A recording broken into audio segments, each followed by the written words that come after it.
È già il momento quindi anche di sedano questo? È già il momento anche di sedano, che questo è ottimo crudo, così a pinzimonio. Senti, una volta c'era anche il sedano imbiancato. Il sedano si sbianca quando viene il freddo. Sì? Adesso il nostro, essendo così fresco, è buono anche crudo, anche se è più verde, è comunque Quindi saporitissimo. più si va avanti, più diventa bianco, sì. E quindi insomma è un processo naturale. È un processo naturale, più bianco diventa più tenero. Questi invece sono porri? Quelli sono porri, che qui sono ancora piccolini, mentre invece se andiamo là avanti o nella prima fila sono i più grossi, quelli che stiamo raccogliendo adesso. E niente, di là abbiamo degli altri radicchi che verranno poi i prossimi mesi.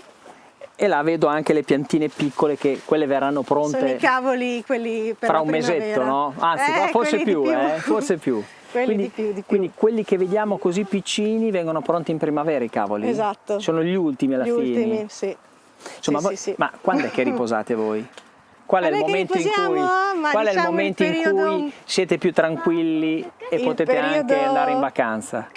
Il periodo un po' più morto è febbraio, è l'unico mese quello un po' più tranquillo, perché poi dopo da marzo ricominci a star dietro a tutto, ricominci con l'irrigazione, poi dopo inizi a piantare tutta la verdura primaverile e quindi febbraio, dai. Insomma, non avete tregua tranne febbraio, insomma. Beh, si va via un po', sì, in vacanza. Ci proviamo, dai, ci proviamo.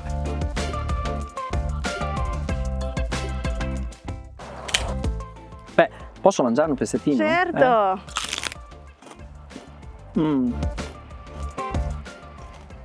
Non c'è bisogno di olio. No, anche di sale secondo me, è molto saporito, vero? È perfetto.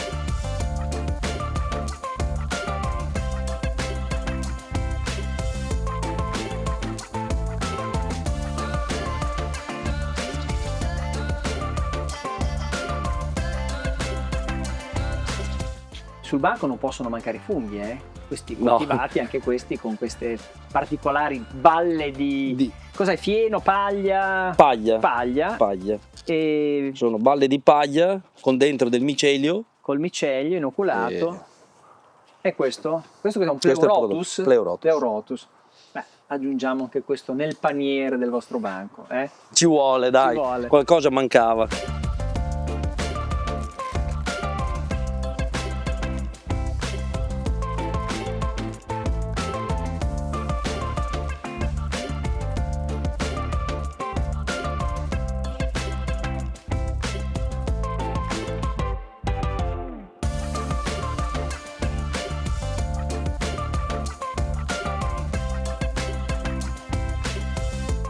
In questa passeggiata tra gli ortaggi c'è anche l'agrumeto della Romagna, qua un agrumeto sotto serra, ma insomma Deborah qua non manca nulla. Non ci manca niente. Quindi quante piante ci sono qua sotto che fra un po' saranno anche pronte? Cosa avete sono qua? Una trentina di piante.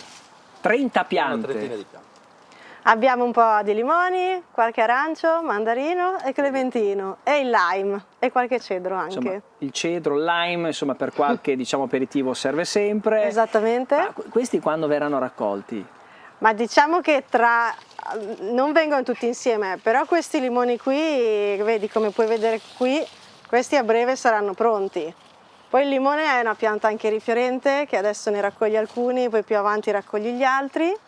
E una particolarità di queste piante che mi ha sempre colpito è che se tu annusi una foglia così, sa proprio di limone, cioè che a differenza tipo del pesco, ciliegio così, non sanno del frutto esatto. Che infatti la foglia ha lo stesso aroma. Se tu annusi il mandarino uguale, il clementino sa di clementino ed è una particolarità secondo me. Insomma c'è proprio tutto.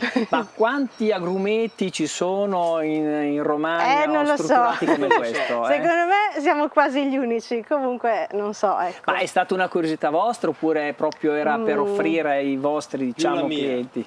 Ma è più una voglia, una prova da provare, perché dai, tanto col dire non ci manca nulla, proviamo anche quella, no? Beh, insomma una prova che ha avuto successo. Sì, siamo andati... Sono piante da 3 anni, sono piante che hanno 3 anni. Siamo andati direttamente in Sicilia e dopo un nostro amico ci ha accompagnato in un vivaio, abbiamo scelto le piante e poi ce le hanno spedite su. Ed eccole le abbiamo piantate ed eccole qua. alla fine hanno attecchito bene, si può dire. Insomma, per Natale quindi... avete anche le arance. Eh sì, l'anno scorso abbiamo raccolto già le prime arance, che le vendavamo anche quelle in negozio. Adesso anche le settimane passate abbiamo raccolto del lime, ormai arriveranno nuovamente i limoni. Ovviamente noi non gli facciamo nulla, quindi si può usare anche la buccia per qualsiasi utilizzo, per le torte da grattugiare, oppure abbiamo anche i limoni che adesso non sono qui ma sono un po' più in là, quelli con la buccia grossa per fare il limoncello, che sono buonissimi anche quelli. Interessante questo.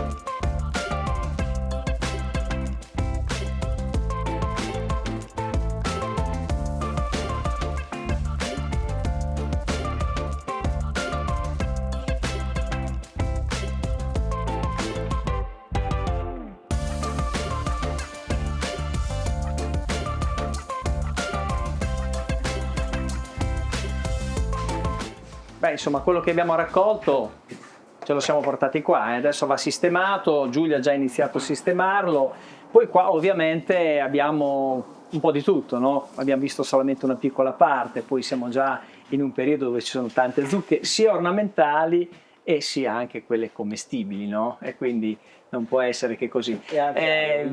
Qui Giulia si svolge buona parte, dopo il frutto del vostro lavoro termina qua, no? Eh sì, praticamente sì. Qui è il luogo dove in questo momento stiamo vendendo tutte le mattine, anche i pomeriggi siamo sempre qua e quindi niente, sistemiamo sempre la nostra frutta e verdura appena raccolta e poi aspettiamo i clienti. Estate, inverno? Estate, inverno, inverno, estate. Inverno, estate. Bene, allora grazie che ci avete fatto vedere queste cose anche originali, particolari, insomma, gli agrumi di Romagna che vengono coltivati in serra ma ci sono.